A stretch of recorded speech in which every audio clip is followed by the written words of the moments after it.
لیکن میں نے جب قاری صاحب سے پڑھا تھا تو ایک دن 16-17 والا قرآن مجید میرا تھا. ایک دن میں نے ایک قرآن پاک اٹھایا, مسجد سے بڑی مشکل سے تلاش کر کے لایا, اور اس کی زمین جو تھی نا وہ پیلے رنگ کی تھی. تو قاری صاحب نے بڑے عجیب انداز سے میری طرف دیکھا, مجھے سمجھ نہ آئی, اور میں نے قاری صاحب کو سبق سنا دیا. 2-3 دن کے بعد سبق زمین والا قرآن پاک 16 لائنوں والا 16-17 والا وہ میں نے تلاش کر کے لایا بڑی مشکل سے کہ میں اس پر سبق یاد کر کے سناؤں گا. تو قاری صاحب نے مجھے بڑی سزا دی, اور مجھے سزا دینے کے بعد فرمایا کہ آئندہ کے بعد آپ نے کوئی رنگین قرآن مجید نہیں لانا. تو میری یہ گزارش ہے جو حضرات پڑھائیں, اختلاف نہیں کر رہا, بڑے بڑے حضرات اس کے اندر موجود ہیں, کہ کیا یہ جو سادہ قرآن مجید ہے یہ ٹھیک نہیں ہے, جو تجویدی قرآن مجید ہے اس کے مقابلے کے اندر کیا بچوں کو قرآن پاک یاد رہ جائے گا؟ ایک بات یہ ہے. اور دوسری بات یہ ہے کہ جتنے بھی قرآن پاک کو محبت دیں گے اور قرآن پاک کو یاد کرنے کی کوشش کریں گے, انشاءاللہ قرآن پاک یاد ہوگا. رب اشرح لی صدری ویسر لی امری, یہ بندہ پڑھ لے, درود شریف پڑھ لے, اور پوری توجہ دھیان کے ساتھ قرآن پاک کو جب پڑھے گا, یاد کرے گا, تو انشاءاللہ قرآن پاک اس کو یاد ہوگا. میری طرف سے تو یہی میسج ہے, اس سے بڑھ کر اور میں کیا بات بتا سکتا ہوں. بہت دور سے میں سفر کر کے آیا, 37 مصنفوں کا نتیجہ کیا اخذ کر کے بتائیں گے ابھی کو تھوڑا سا آپ کے لیے صدقہ جاریہ اور ہمارے لیے سبق ہوتا کہ ہم آسانی کے ساتھ یاد کر کے میرے ناظرین تاکہ ایک دفعہ مصنف پہ کھڑے ہوں. جی جی, میں سب سے قاری صاحب جو امپورٹنٹ بات کی ہے اور پوائنٹ والی بات کی ہے, میں جتنے بھی سامعین اور ناظرین ہیں ان کو ایک بات بتانا چاہتا ہوں کہ ایک تو یہ کہ جتنے بھی حفاظ کرام قرآن پاک یاد کر رہے ہیں, آپ ان سے طریقہ پوچھا کریں کہ آپ کس طریقے سے پڑھتے ہیں. میں نے الحمدللہ ہر طریقے سے قرآن پاک کو یاد کیا, جس طرح میں نے پہلے بتایا. ایک قاری صاحب نے مجھے آخری شعبان تھی تاریخ کی, طلباء کرام کی تشکیل ہو رہی تھی, سنانے اور سننے کے لیے جا رہے تھے. تو قاری صاحب سے میں نے پوچھا کہ قاری صاحب منزل کس طریقے سے یاد کریں. تو قاری صاحب مجھے کہنے لگے کہ آپ رات نماز تراویح کے بعد قرآن پاک کو یاد کیا کریں. میں نے اللہ جانتا ہے کہ 3 سال نماز تراویح کے بعد مسجد کے اندر بیٹھ کر میں نے 100 سپارہ یاد کیا. ادھر سے وہ سیر ہو جاتا تھا روزے کے لیے اور اٹھانے وہ شروع ہو جاتے تھے, اس وقت تک میرا 100 سپارہ مکمل ہو جاتا تھا.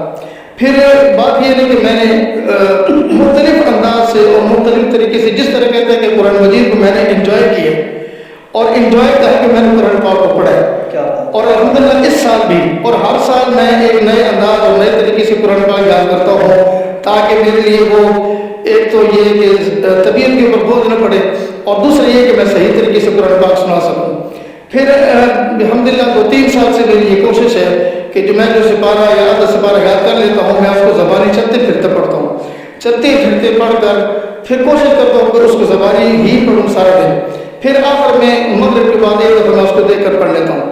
دوسری بات یہ ہے کہ جو پرانے حفاظ کرام ہیں ان کی خدمت میں جا کر, ان کی زیارت کر کے, ان سے دعائیں لے کر میں آتا ہوں ہر سال.